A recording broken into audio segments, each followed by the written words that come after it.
potent advice, and inspiration from real self-made millionaires. Welcome to The Eventual Millionaire with your host, Jaime Masters. Welcome to Eventual Millionaire. I'm Jaime Masters, and today I am so excited to have Stacy Tuschl on the show. She runs an amazing site called she'sbuildingherempire.com, and it's so amazing to find a serial entrepreneur that is a female and a mom and has done brick and mortar and online stuff. Because I'm sorry, Stacy, but it's really hard to find people like you. Thank you so much for coming on the show today. Yeah, thank you so much for having me, Jaime. I'm super excited to be here. Okay, so tell us a little bit about the offline business so that way we have a correlation, and then what you're doing now online really quick. Yeah, so with my offline business, I started really just for fun right out of high school when I was 18. I decided to teach a middle school dance team, and we did it in my parents' backyard. So wasn't charging. This wasn't going to be an actual career. I was going to college. And all of a sudden, I had 100 kids 3 years later coming to the backyard. So we decided, okay, maybe this really could be a business. And at 21, I incorporated, rented a brick and mortar space, opened up shop, and the rest is kind of history. 15 years ago, that's when that story was. Today we are 2 performing arts academies in the Milwaukee area, teaching music, dance, acting. We have a fine arts preschool. Now we have 900, almost 1,000 students coming to us every week. 40 employees, a lot of part-timers though, because we are an after-school activity, and we're grossing over $1 million a year. So it's a pretty crazy transition the last 15 years. Yeah, from backyard to 1,000 people. Awesome. Yeah. Well, and that's the funny thing. I love that you can sort of show that even no matter how young you are, and even if it's brick and mortar, you can start things without brick and mortar because everybody assumes that they have to have so much overhead in advance. Okay. And now you do, you coach and you do a bunch of things and you have amazing stuff online. So tell us a little bit about that, because then we're going to transition into all sorts of fun stuff. Yes. So I think a couple years ago, I would say 2-3 years ago, I started to really kind of get bored. And that's going to sound so crazy, but when you're used to working so hard and all of a sudden you're building these systems and you're delegating and you're building a team, you're going, but what's left for me? What do I get to do? And that was not fun for me. I needed that challenge. So it started to organically happen, just like the dance studio. People would say, hey, how are you doing this? Can I pick your brain? I'd go to lunch for free. I'd Skype for free. It was just me sharing. And I realized, maybe this could be another business. Maybe I could be doing this. And it was so much fun. I loved it. Just like I love dancing, I was now able to do this. So I did get into the online space, and it's very different than brick and mortar, but I love how I can go to an online, like a live event and a conference, and get all of these online techniques and go home and use them in my brick and mortar, right? So it's kind of cool how I can transition both, but it's a very different world in the online space. Well, and it's funny. I think people don't understand how easy, it's still business is business. We're just got different distribution tactics, I think anyway. Yeah, Though I it's agree. funny because when you said, we had so many systems, I didn't know what to do. All the entrepreneurs that are listening are like, you suck. No, I'm kidding. Right? Because they're not there yet. So that's actually exactly what we wanted to talk about today, because like you said, if you were the only one in this business trying to teach 1,000 students, you would die. Okay. So what did you do? Because this is one of the most elusive things, I think, is hiring and being like, let me find the right person, what to pay them. So you have a whole system for this. So we're going to walk through what that is. So how do we go from no badass team to a really, really awesome one that actually supports you? And I know that's a lot, but ready, go. Okay. So first of all, I always say, yes, I have 40 employees. However, I was a solopreneur. I started by myself, and I hired one person at a time. And that's the biggest thing that you can take away from this is it's one person at a time, and it's just taking some things off your plate, getting that, rhythm and routine with that employee, getting them up to wherever they need to be, and then going, what else do we need to take off our plate? Because what I found is when I hire somebody underneath me, it might be 40 hours a week, and all of a sudden they're dying and they're going, I need help. I can't do all of this. And then we kind of hire somebody underneath her. So it's just, hiring one person, getting those systems in place, figuring out what do we need? What's the best use of our time and money right now? Where do we start? Yes. And then we go from there. So just little by little is all you're going to do. So how do we figure that out? Because that's the piece. People will sit there by themselves and go, where do I start? I only have this much money, because cash flow is usually a thing. And what's the most important things taking off your plate? And again, we don't have to start with just like your assistant for the first thing. But let's talk about how do we find like our right hand, the one that's actually going to take a big meaty part off of our plate. Yeah. So I love when I'm, because even though I have the brick and mortar that is a, very well-oiled machine, this online business, I'm still building my team and growing systems, and I'm, duplicating everything I've done in the first one. So I'm with you, I'm still in it doing all of that. So it's very fresh in my mind of what I'm doing as well. So what I've been doing is I use Trello. I'm a big Trello person, and I will have these parking lots, what I call, where I'll stick things in there and I'll say, I don't know that I need to be doing this specific task. I think I could probably outsource this. So I just kind of throw it in this, parking lot that's sitting there, and it starts to build up these tasks that don't necessarily need to be done by me. And then when I decide, okay, I need to hire somebody, I'm doing too much, I'll go through that parking lot and figure out, what is one kind of like chunk of things that would make sense for one person to take on? What's great in this space is you no longer have to hire somebody for 40 hours a week. I mean, you can hire somebody for 5 hours and say, you're just going to help me with my podcast. You're just going to help me with social media. So it's really incredible, the world that we live in today, with sites like Fiverr, where you can just find somebody right now really quickly to do something one-off for you, right? My only thing with that is I'm okay with hiring somebody for 5 hours a week or just a one-off project, but I like to keep this library of people where I can go back to them, right? I don't want to keep going to Fiverr one time or Upwork one time. I want to keep experimenting until I find somebody I really like, and then I kind of keep giving them more rope, so to speak, to say, okay, we're doing great. Let's do this. Or, hey, do you want to come on consistently every single week, where you maybe have them on retainer or something like that? And it's the same thing for your right hand. It's, what are those big jobs that aren't $10 an hour, right? That need a little bit more time, or it's a higher level job. So you can't expect to pay, somebody in the Philippines for $3 an hour, or somebody in the United States for 10 or 20.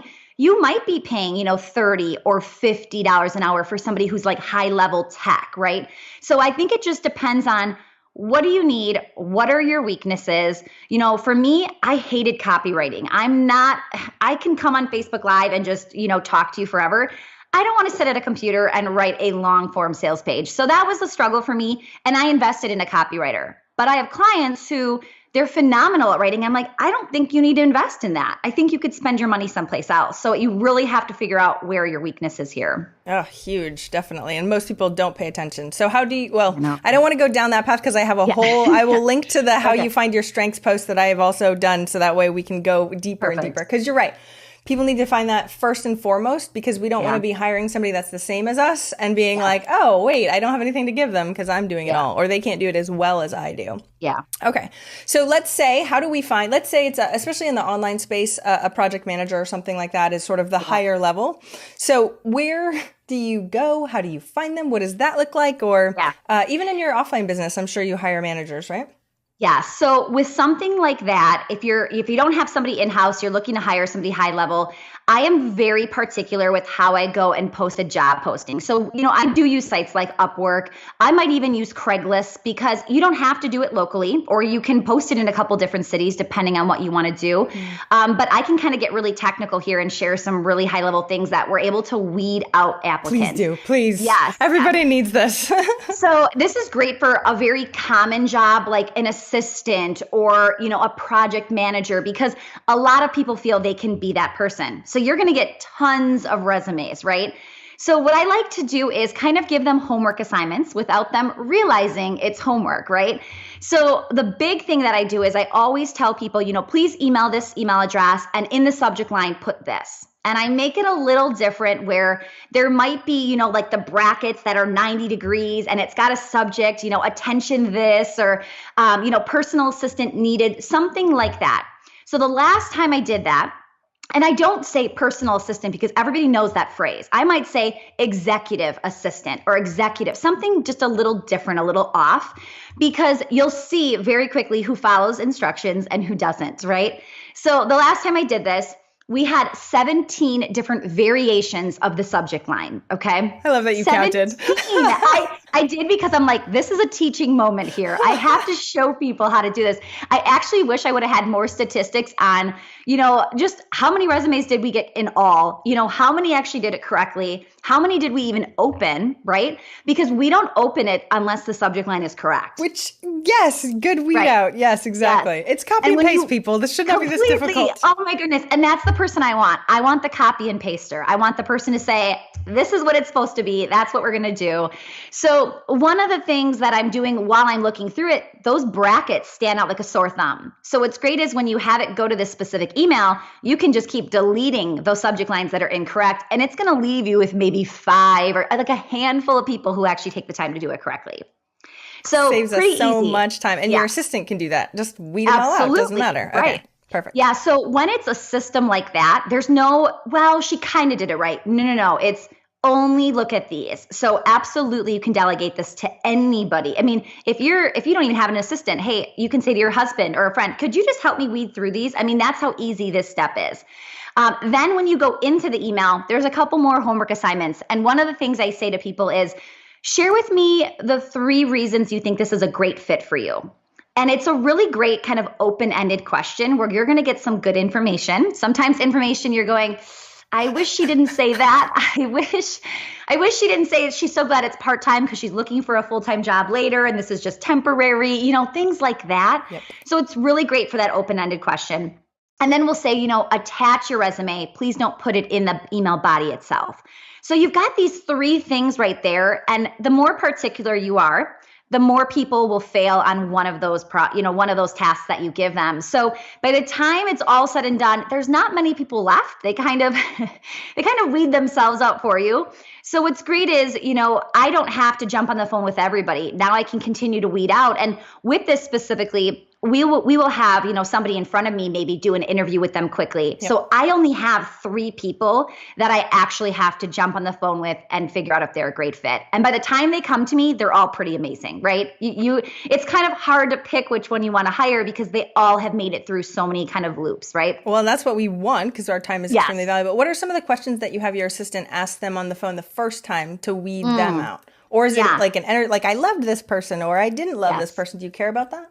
Yeah, so I would say it's more about just being very natural and its personality. You're just talking, so what do you do in your free time? Tell me about your family. What do you value, right? What are things that you value? That's a really great one because it kind of shows people really have to dig deep and kind of figure that out. So I'm not here to say, do you know Microsoft Word? Do you know Facebook? We don't even care about that stuff because a lot of times those things can be taught, right? Those can be mastered. I'm really hiring on personality, especially if this is a customer service position, or, we're hiring somebody who has to be very detail oriented. We want to see those little things in there. So yeah, it is really great to have that kind of next step. We also have made people do video interviews for us where before we even jump on, we'll actually say, would you send us a 1-minute video maximum, explaining a couple of those things that we said. Again, when you give them homework, not a lot of people will do it, right? So they weed themselves out again. If you make it harder, you're getting the people that are really, truly dedicated and serious about this position, which is what you ultimately want. Heck yes. Okay. Yeah. So walk me through a little bit more because I know we have a lot to cover too. So when we're going through and you're actually making the decision, what are those big pieces? Because that's the other piece too. You're like, oh, I hope they're good. And I like to say you need at least 2 really, really amazing people because if you only have 1 and you're like, oh, I guess they're better than the rest, that's not necessarily good either. Right? So we want 2, but how do you specifically do it? Yeah, so I do like to have at least 3 options to compare. I don't like picking somebody out of desperation because they're my only option. Yes, please. Yeah. Being desperate and hiring is the worst combination. You can't do it. So I do like to have at least 3 because I think you're just going to have this gut feeling of this one felt right. I really, we connected really well because you have to work with this person. You have to be able to jump on a phone and have meetings with them or meet them in person, depending on your business. You want to enjoy the people you work with. So I do think it's this gut feeling of this was great. But there are some red flags that can pop up and you have to make sure that you're paying attention to that. So, sometimes I'll have people that will apply that I can just tell, not just tell, but they'll explain to me that they eventually want to have their own business and they're not looking to stick around for the long haul. You've got to be careful. Now, sometimes you're going, well, this is just a temporary position. So if she can give me a year, great, that's perfect. But if you know you're going to be putting all your eggs into this basket, you're hoping she's sticking around for a decade and she's probably not, you need to know that, because you don't want to be investing in the wrong person and have them just basically come in, grab all your ideas and head out. Lesson learned. Yeah, they're like, I downloaded your brain. Now I'm good. I'm going to go. Yep. Okay. Have fun. Love you too.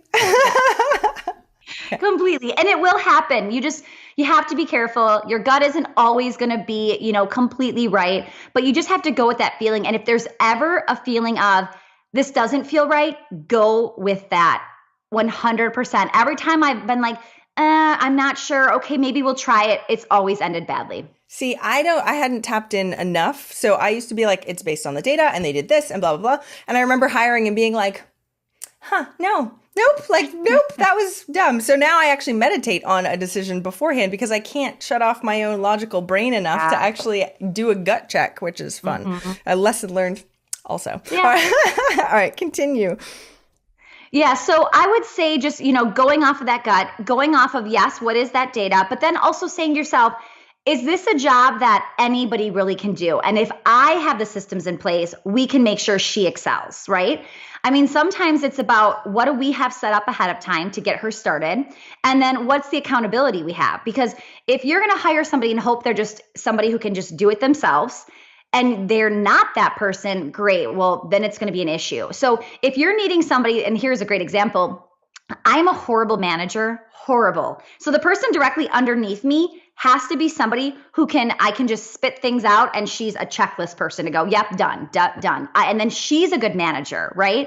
So you've got to find that complementary person. But if you're both these creatives where you're just all going, oh, we should do this, and nobody's writing anything down or holding anybody accountable, it's a really bad combination too. So you've got to figure out your weaknesses. Well, I have a question. So most people are going, what makes a really bad manager? I'm going to jump to that because most entrepreneurs are like, I'm good at everything. Oh, they just have to deal with me because I'm, know. So how do you figure out you're a horrible manager, and what makes somebody be able to tell that? Okay, so when you are in a management position, you have to be able to give that feedback or that instruction of what's happening, but then you need to make sure it actually happened. It's all in the follow-up. And I'm not a great follow-upper. Like most entrepreneurs are. We're like, oh, wait, what? No? Yeah. Okay. I assume if I give you something, you're doing it. And you're doing it exactly how I wanted it, and that doesn't always happen. So I have managers in place to make sure that when I'll have a leadership meeting once a month with my team, and I will just shoot things out in the air going, oh, we should do this, we should do that. And my managers are writing notes, and then they're going, who do we delegate that to? And is this really like the best use of our time? Where should we head in that direction? So I know that we're following up in those situations. I don't have to follow up. It's being handled for me. So that's why I say I'm a bad manager, because I never think to say, oh, you did that thing I talked about last week. My mind's already on next week, not on last week. I can't. And that's what every entrepreneur wants. And so what's unfortunate, though, is if you make a bad hire and then you're trying to do both, it sort of goes all over the place and you think it's them. Well, most of the time you're like, oh, it must be them. I'm not, Hire them and think, oh, she's horrible. When no, we really just weren't giving her the tools. We weren't giving her the feedback, holding her accountable 100%. Definitely. Okay. So when we're actually making that offer, because I know you have sort of a system in place for this also, you're like, okay, we're going to make the offer. How do you negotiate sort of the price? So that way it's a win-win. We don't want to like lowball people either. Oh. And so, and then I know you have a little setup on how to do this. So yeah. So I have mixed feelings on this, and some people have they're very set in their ways of it's a position that is $30 an hour. That is what it is. And then there's some people that say, no, every person is different. They bring different experience. So they might be higher end. And I kind of lean towards more of the negotiation, and these aren't set prices, right? Because how can you have the same person or two different people, one who is just so fit for this position, and then another person who has to kind of learn that position be making the same wage? It doesn't seem the right way to go for me and my business. So I don't have these set numbers of, okay, this position is 20, this position is 30, and a tech person's 50. No, that's just not how we do it. So there is kind of some negotiation. I do always try to let them talk first and see where are they at, right? Just one of those things. You never want to be the first person to shout out a number because you want to know where they're truly at. So know that when you are negotiating, sometimes I've seen a lot of people actually do it a little bit lower. So they might be like, well, I'm hoping for at least like 18 to 20. But they might be really going in their head, like, I really want 22, but I really want to get this job. So if I just get in there at 18 to 20, so you've got to be careful, because a lot of times people will be like, yes, 18, you're hired. And they're not really happy, and they're not really hoping for that price point. So don't just go with the lowest number and say, well, that's what she asked for. They're trying to do it as low as they can, and you're trying to do it as low as you can, and you've got to figure that happy medium. So be very careful and pay them what they're worth. Really give somebody a number that they feel great about. And how amazing would it be if somebody said, I'm looking for 18 to 20, and you said, great, we're looking at 20. Even to go to that higher number, if that fits in your range. They're like, wait, really? Yeah. You're not expecting it. That was like the number they were really shooting for, but they might even said that hoping you gave them 19, right? So be very careful and don't just go with the lowest number. I think that's a bad way to start your relationship, because you want them to feel valued. I also love having this probationary period without really calling it that, right? Where it's going, hey, I have this 2-week project. It's going to be at $20 an hour, or, $300 a week, whatever it's going to be at. And then when you say, listen, I really liked your work, I would love for you to come on. And now you maybe up it a little bit to show them that you're part of the team and you're valued. So I do like kind of going above and beyond without overpaying, because I realize when you overpay, sometimes they just keep expecting more. Exactly. And more. Because that's the other thing about starting low. You're like, oh, there's lots of room. I could give bonuses. I could give, I could actually give raises every 6 months or every 3 months, or to show them that they're doing well also. So it's kind of a fun thing to try and negotiate.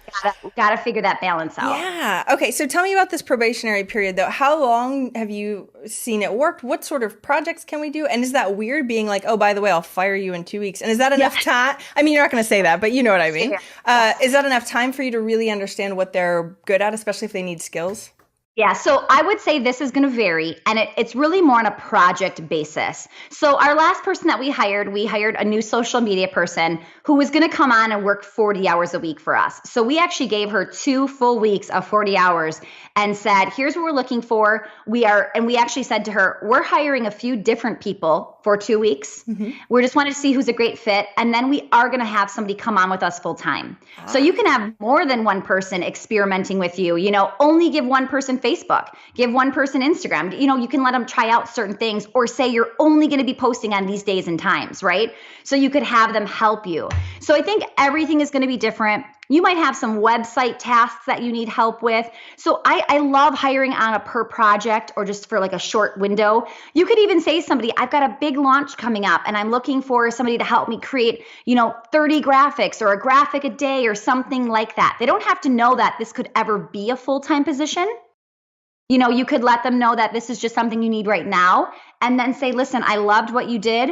Would love to have you join the team. Here's what I have to offer. And you figure out if it's a good fit. And that explains it a lot more, especially if I wouldn't be like, oh, go ahead and quit your job. And then, oh, wait, you're 2 weeks in, right? So like even doing a per project that's after their job, and then you can test them out that way. That's actually a really good idea. We usually end up testing also, but for like 2 months to really start trying to see, and they know, and we put metrics and all that fun stuff.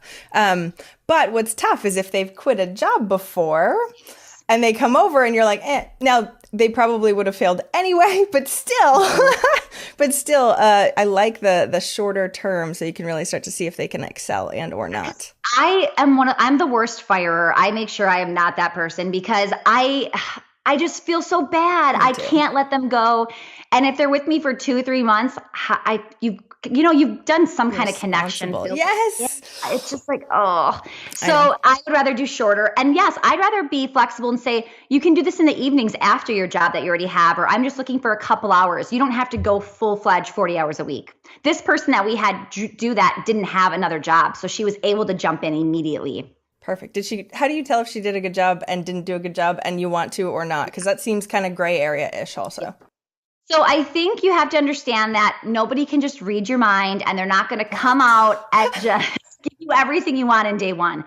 But what you can expect is when you give feedback, you want it to have improved round 2, right?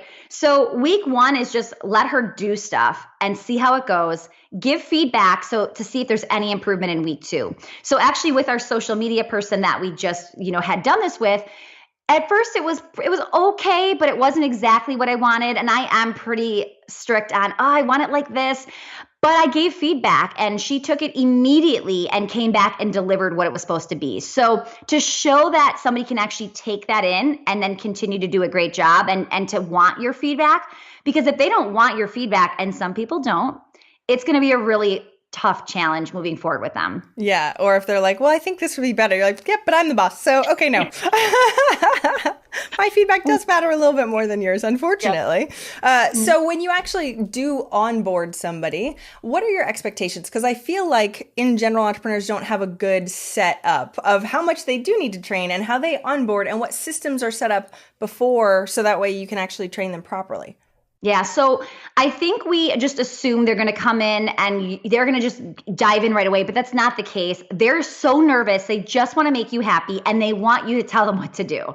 So I always tell people that I want you to pretend like you're going on vacation. And what I mean by that is when you go on vacation, you are working like a crazy person up until you leave, right? You're getting everything done so that next week you don't have to do anything. I want you to do that. I want you to pretend like you're going out of town so that next week your schedule is cleared and you are just there to work with those employees or that team member. Yes. Otherwise, I think you're just setting yourself up for frustration. You're going to blame the employee or the team member because you're assuming they're not doing it, but really you're there to help them help you. So take that week off, get them set up, and then you can start to back away. And what's great is they're not going to need you 8 hours every day. So when all of a sudden you give them something to do and they're working for a little bit, go back to your email, go back to a project, but at least you don't have a million interviews and schedules and things, appointments and all of that on your calendar. So I love to clear that schedule.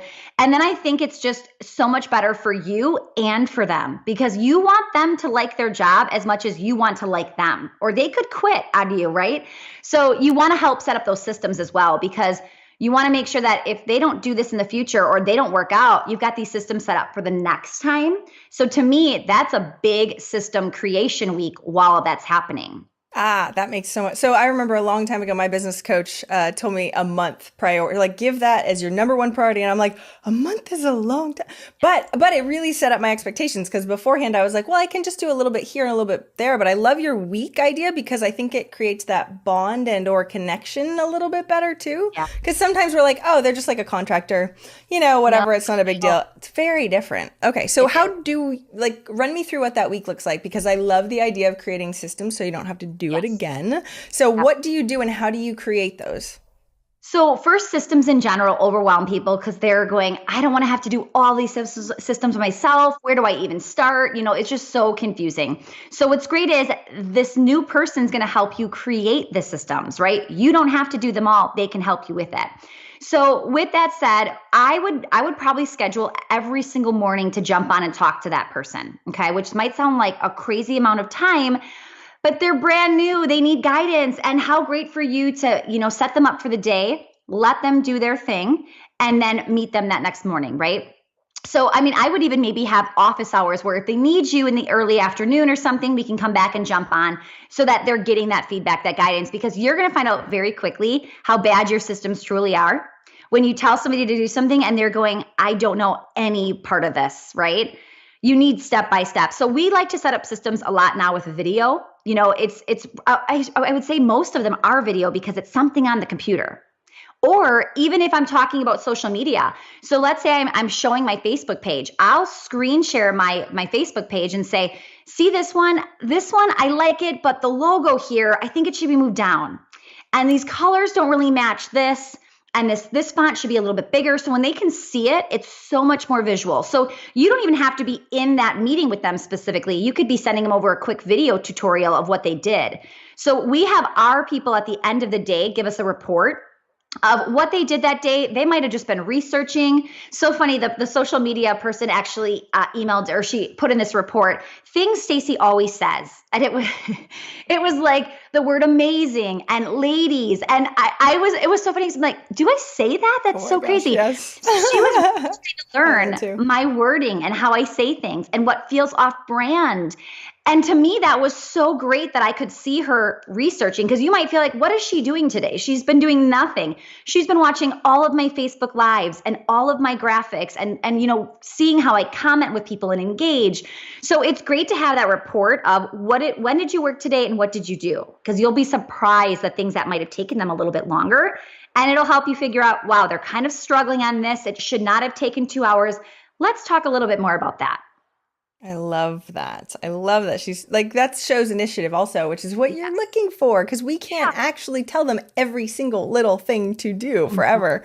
Okay. Especially even if you are a good manager still.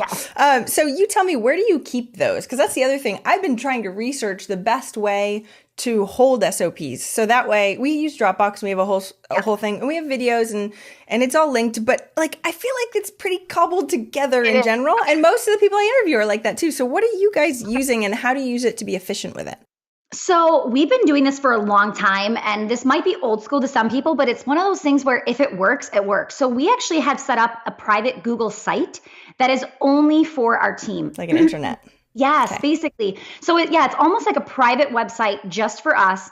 And on the left side, there's all these little tabs where we can actually say social media. And if you click on social media, there are now all of these different systems, right?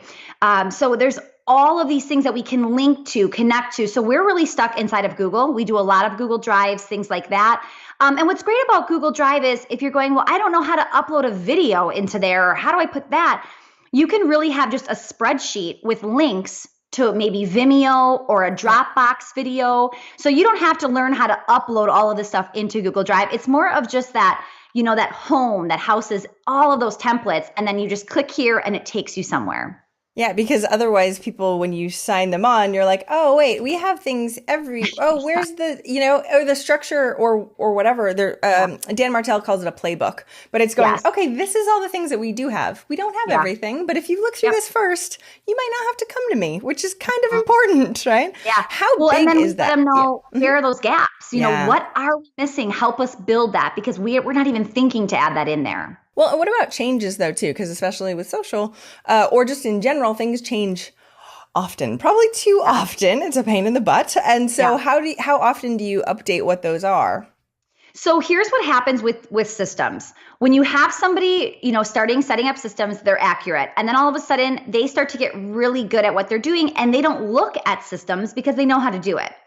So when you go to hire somebody new, I always tell my staff, don't ever assume the system is correct anymore, right? You never know. So use it as a guideline, go through it, and you may be updating during that training. So what's great is you still have that first draft, but now we go to tweak it. So systems get out of date just because the nature of our business and how things are changing.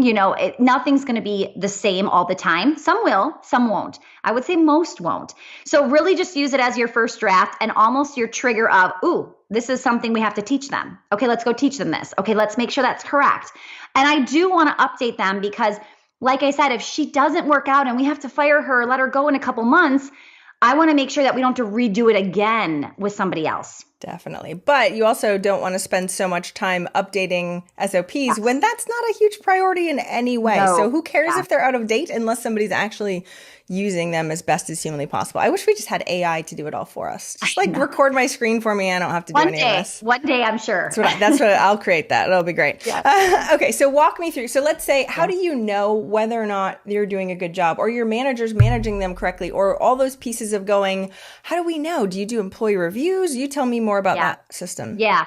So we do employee reviews, and right now we do them every 6 months. I would say the first 6-month period is really just a smaller little intro of what's going on, kind of just a little feedback, because a year is a really long time to wait.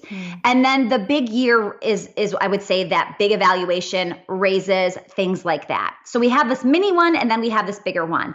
But yes, we really do have every position has different tasks and different things that we write down. So not everybody's evaluation looks the same because we want to make sure that we're really evaluating that specific position. And does this make sense to move forward?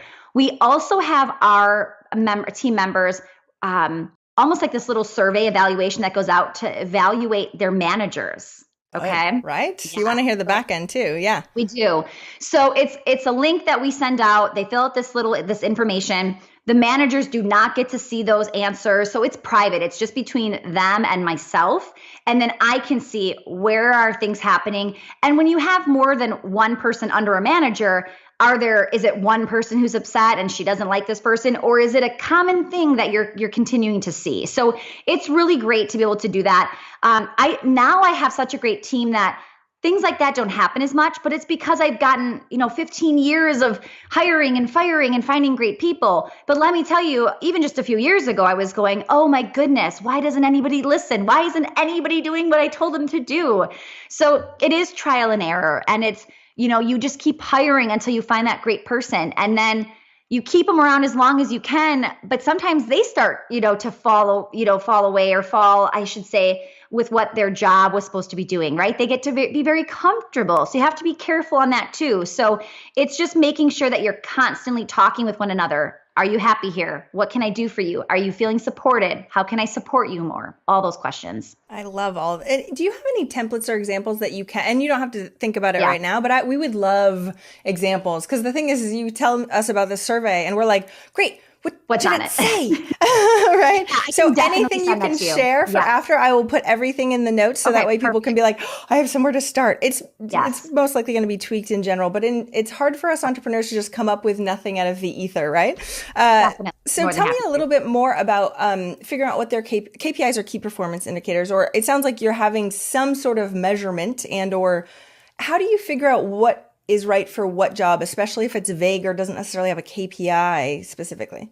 Yeah. And, it's a really good point with the KPIs, because sometimes you'll see when I give you the sample is sometimes the questions on there, or when we're evaluating them, it's not even about like the specific, like the main priorities. It might be going, because we have a brick and mortar, so we have both sides.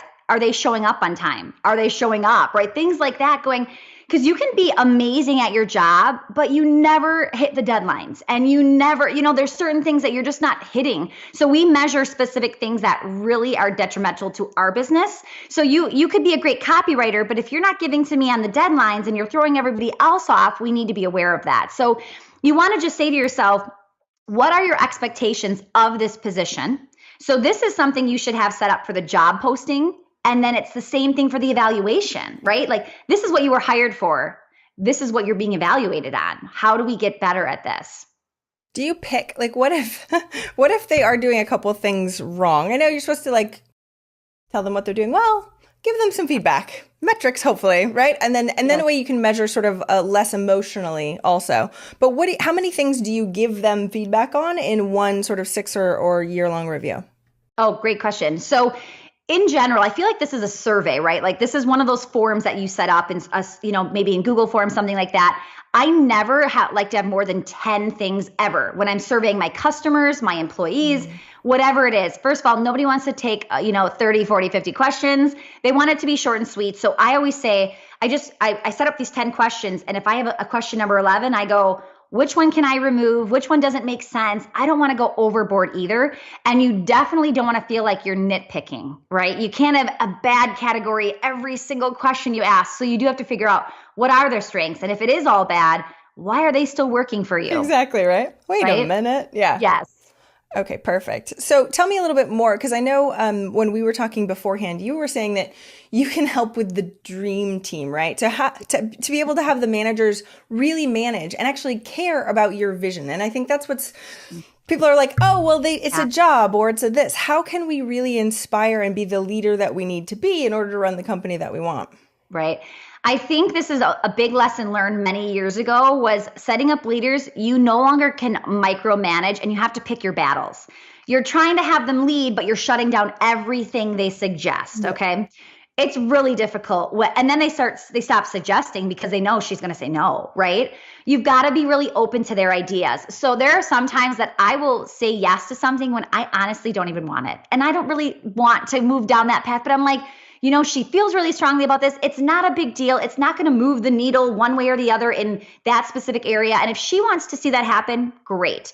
Or in customer service, if you have a department where you have customer service and there's this manager that's managing it, and she's going, I think we should start doing this. You have to kind of step back and say, well, I think that's dumb, but I'm not in the email. I don't do that. And I don't answer the phones. And, she actually has a great point of why she wants it that way. So you kind of give them that full reign of, if you're leading this department and I have nothing to do with it, I'm going to trust that you know what you're doing in that area, or we're going to at least test it and we're going to see, right? So I kind of say yes to more things than I ever used to, but it's things that aren't detrimental to my business. Trust me, if there is something they suggest, I'm going, we're never doing that. Like, just no, this is why we would never, I'm sorry, I can't.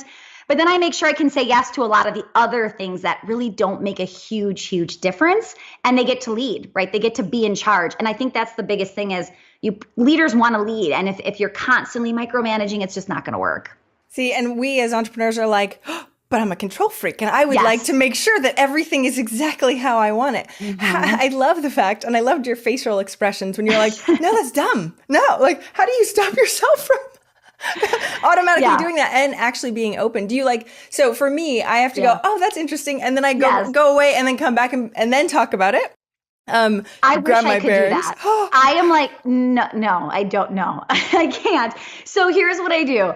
I have to really go, okay, I get why you would say that. Here's the behind the scenes reasons why we can't do that or why it doesn't make sense for our business. So I really explain why is it a no? Because I want to see, is there something devil advocates here where you can say, well, but what about this? I want to have that conversation. So I just shoot it out there. I want to hear what they say. And sometimes they'll go, oh, I didn't realize that's why you did it. Okay, that makes sense, right? And it just shuts it down. And now they're on the same page with me versus just hearing, no, we're not doing that. Yeah, no.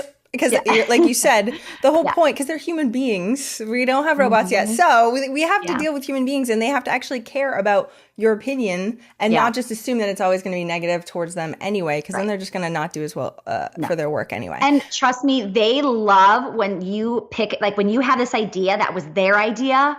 It feels so good. They're almost bragging, oh, I thought of that. Did you know that she put that in play? So it really gives them they feel like they are just part of this team and they are building it with me and I am not at the top. We're together. So I really truly believe giving them those responsibilities, even giving people responsibilities in certain budget aspects where they're in charge of this department. So yes, they get to make or break decisions on all of that. You still get the final say, but let them decide. When they start spending money, they spend it a lot better when they just say to you, can you buy this? Can you do this? And they just think the money is just never ending, right? Whereas when you say, listen, here's the budget, spend it however you want, but this is the budget for this specific thing, they get to feel that sense of, wow, she really trusts me. I love this. How do you build that team feeling and culture? Is it a daily thing? What are some things that you do to really make sure that everybody is a holistic whole?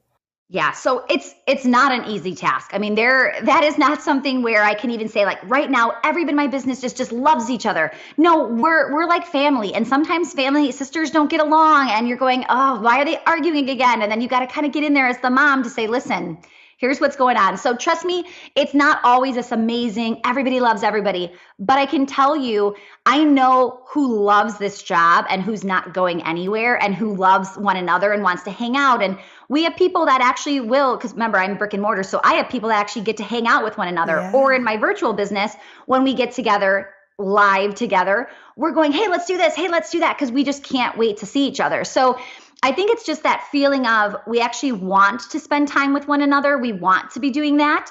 And it shows people too that it's not always all business. We can actually come and have fun together. So I think it's important to schedule, whether it's a retreat, where you get to go and do something with one another. You can have a little work in there, but it also should still be a lot of fun stuff.